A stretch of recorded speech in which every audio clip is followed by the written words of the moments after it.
Good morning, students. Today our topic is class 12th, subject political science, part number first, chapter number 3, नियोजित विकास की राजनीति।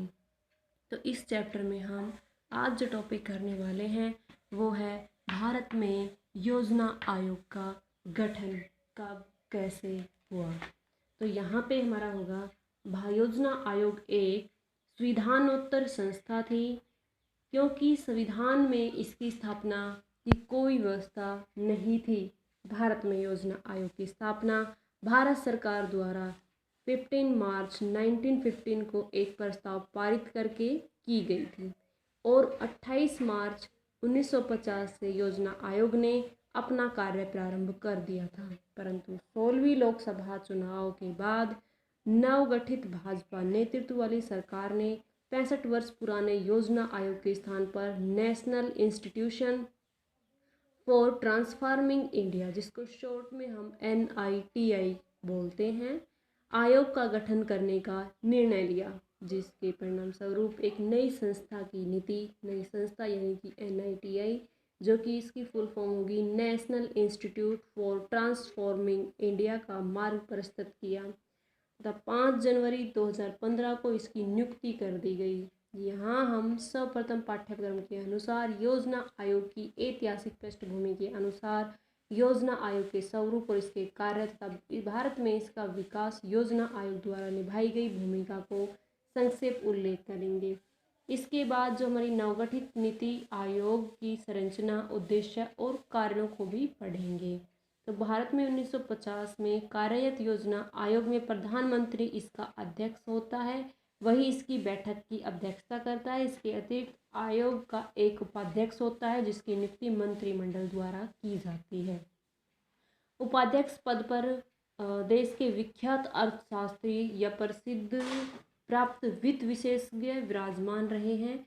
ये उपाध्यक्ष मंत्रिमंडल के सदस्य नहीं होता है, परंतु उसका स्तर कैबिनेट मंत्री के समान होता है। उपाध्यक्ष वास्तव में योजना आयोग का सबसे प्रभावकारी अधिकारी होता है और इसके अतिरिक्त उपाध्यक्ष मंत्री को कैबिनेट मंत्री के समान वेतन और भत्ते भी मिलते थे। अध्यक्ष और उपाध्यक्ष के अलावा योजना आयोग के 14-15 व्यक्ति और भी होते हैं। इनमें 7-8 तो मंत्री शामिल होते हैं, जैसे मानव संसाधन और विकास मंत्री, वित्त मंत्री, गृह मंत्री, रक्षा मंत्री, कृषि मंत्री और योजना राज्य मंत्री, और 5-6 अन्य सदस्य भी होते हैं। सदस्यों में से कोई भी एक आयोग के सचिव के रूप में कार्य करता है। आयोग के विशेषज्ञ सदस्यों को केंद्रीय राज्य मंत्री का दर्जा भी दिया जाता है। अब यहाँ पे हम करेंगे पॉइंट 2, जो मैंने यहाँ पे डाला है, योजना आयोग के 3 भाग कौन कौन से हैं। तो तीनों भाग मैंने यहाँ पे रिटर्न किए हुए हैं। जो फर्स्ट भाग होगा वो होगा हमारा कार्यक्रम परामर्शदाता, सेकंड होगा सामान्य सचिवालय, थर्ड होगा तकनीकी विभाग। तो फर्स्ट जो होगा हमारा कार्यक्रम परामर्शदाता, तो इसमें जो सचिव स्तर के अधिकारी, सरकारी अधिकारी होते हैं, जो कि योजना को लागू करने में वित्त, जनता का सहयोग एवं प्रशासन पर ध्यान देते हैं तथा सफल क्रियान्वयन के लिए या कार्य के लिए योजना आयोग को परामर्श भी देते हैं। क्षेत्रीय जो सर्वेक्षण होता है, कार्यक्रमों की प्रगति एवं विभिन्न प्रोजेक्ट में योजना आयोग की सहायता भी वो करते हैं। पॉइंट नंबर 2 होगा हमारा सामान्य सचिवालय। इनमें योजना आयोग के प्रशासनिक उपविभाग तथा अधिकारी होते हैं। इसका सुचारू रूप से संचालन होता है। इसके प्रमुख उपभाग थे। प्रमुख उपभाग कौन कौन से होंगे इसके? प्रशासनिक उपभाग, सामान्य समन्वय शाखा, योजना समन्वय शाखा, सूचना एवं प्रचार विभाग। थर्ड होगा हमारा तकनीकी विभाग। यह संपूर्ण योजना का विस्तार से अध्ययन करता है और ये निश्चित भी करता है कि कौन कौन सी स्कीमें और योजनाएं आयोजन में शामिल की जाएं।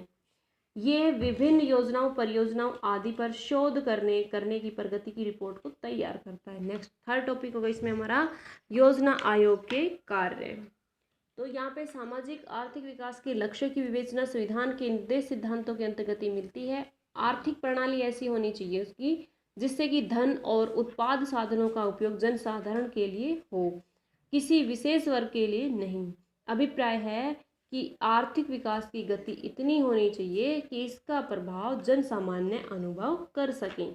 तो योजना आयोग के जो प्रमुख कार्य हैं वो कार्य मैंने यहाँ पे मेंशन नहीं किए हैं, ये आई मीन कि राइट नहीं किए हैं, मैं बोल देती हूँ। पॉइंट नंबर फर्स्ट होगा कि देश के संसाधनों का अनुमान लगाना। तो किसी भी योजना को बनाने के लिए सबसे पहले देश की पूंजी और मानवीय संसाधनों का अनुमान लगाना पड़ता है या पड़ेगा।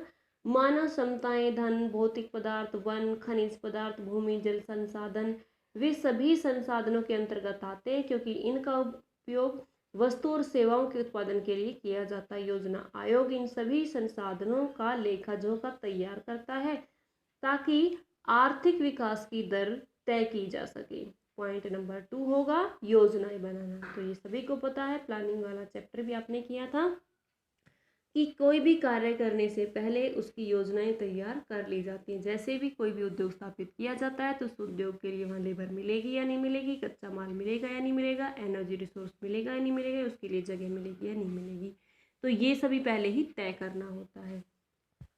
पॉइंट नंबर 3 होगा विभिन्न कार्यक्रमों के बीच प्राथमिकताओं का निर्धारण करना। तो प्राथमिकताओं का निर्धारण भी एक इसका महत्वपूर्ण कार्य हो जाता है कि सभी योजनाएं के कुछ सामान्य उद्देश्य रहे हैं, जैसे कि विकास दर में वृद्धि, आत्मनिर्भरता, कृषि, औद्योगिक उत्पादन में वृद्धि, रोजगार अवसरों को बढ़ावा देना, सामाजिक और आर्थिक न्याय की स्थापना करना। तो ये सभी हमारी उसमें शामिल हो जाते हैं, यानी ऐसे कार्यक्रम चलाए जाते हैं। 4th पॉइंट होगा हमारा सिफारिश करना। तो योजना आयोग को एक सलाहकारी समिति थी जो कि सरकार को देश की आर्थिक प्रगति के संबंध में सिफारिश करता था। आयोग अपने कार्य संचालन को प्रभावशाली बनाने के संबंध में तथा देश के उन्नत हुई आर्थिक दशाओं में परिवर्तन करने के संबंध में तथा लागू हुए विकास कार्यक्रम और विकास नीतियों में वांछित परिवर्तनों के संबंध में अपनी रियासतें कर सकता है। यह उन समस्याओं पर भी विचार करता है कि केंद्र सरकार या राज्य सरकार द्वारा उसके पास भेजी गई हो या उन पर अपनी सलाह देता हो। पॉइंट नंबर 5 होगा आर्थिक विकास में बाधक कारकों का पता लगाना। आयोग इस बात का भी अनुमान लगा सकता है कि देश की आर्थिक प्रगति में क्या बाधा डाल सकते हैं या तब तक उस कारणों को राष्ट्र का आर्थिक विकास नहीं हो पाया, तो उन कारणों को ढूंढना भी उनका कार्य होता है। तो उन बाधाओं को उपाय और मशीनरी द्वारा भी उनको दूर किया जाता है, यानी कि तकनीकी के माध्यम से। नेक्स्ट पॉइंट नंबर 6 होगा योजनाओं के सफलतापूर्वक संचालन के लिए आवश्यक शर्तें निर्धारित करना। योजना आयोग उन बातों पर विचार करता है, उन्हें निश्चित करता है जो योजना के सफलतापूर्वक संचालन के लिए आवश्यक समझी जाती थी। इसका यह लाभ होता है कि योजना की सफलता में शक की कोई गुंजाइश नहीं रहती थी। पॉइंट नंबर 7 योजनाओं के कार्यान्वयन और प्रगति का समय समय पर मूल्यांकन। लक्ष्य निर्धारण के साथ साथ योजना काल के दौरान हुई प्रगति का मूल्यांकन जरूरी है। ऐसा इसलिए किया जाता है ताकि अनुभवों का लाभ उठाया जा सके और क्रियान्वयन में उत्पन्न कठिनाइयों को दूर भी किया जा सके।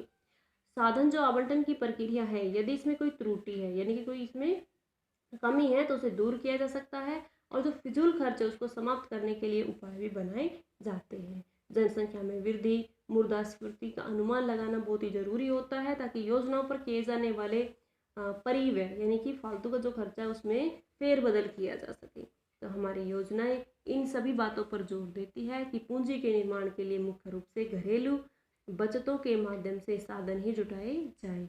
योजनाओं की दृष्टि से संतुलित विकास पर ही केंद्रित रहे। देश की गरीबी दुष्चक्र से निकलने के लिए किसी भी एक क्षेत्र का विकास पर्याप्त नहीं होता है, उसमें सभी क्षेत्रों का एक साथ विकास होना आवश्यक होता है। तो योजनाओं के पिछड़े वर्गों की उन्नति के लिए कई कार्यक्रम भी यहाँ पे लागू किए गए थे। अनुसूचित जाति और जनजातियों की प्रगति के लिए उन्हें छात्रवृत्तियां, नौकरियों में प्राथमिकता देने और रियासती दरों के ऋण की व्यवस्था भी देने का यहाँ पे योजनाएं बनाई गई थी। तो आज के लिए हमारा यही टॉपिक होगा। अब हम होमवर्क के बारे में बात करेंगे। तो write down question number first.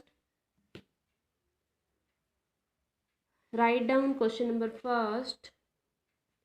Bharat में योजना आयोग का गठन कैसे हुआ? भारत के सामाजिक और आर्थिक विकास में इसकी भूमिका की आलोचनात्मक विवेचना कीजिए। और में क्वेश्चन लिखिएगा अथवा में, क्योंकि अलग से क्वेश्चन नहीं है, ये क्वेश्चन कई तरीके से पूछा जाता है। क्वेश्चन नेक्स्ट और में करके लिखिए। भारत के योजना आयोग के संगठन, कार्य व भूमिका का वर्णन कीजिए। फिर और में ही करके लिखना है योजना आयोग के कार्यों का विस्तार पूर्वक वर्णन करें। यानी कि एक ही क्वेश्चन है जिसके हमने विभिन्न पार्ट बना रखे हैं, 3 एक में ही शामिल होते हैं। सबसे पहले भारत में योजना आयोग का गठन कब और कैसे किया गया। दूसरा, योजना आयोग के 3 भाग कौन कौन से हैं, तीनों भागों को एक्सप्लेन करना है। और थर्ड इसी में शामिल होगा योजना आयोग के कार्यों का वर्णन कीजिए। Thank you student.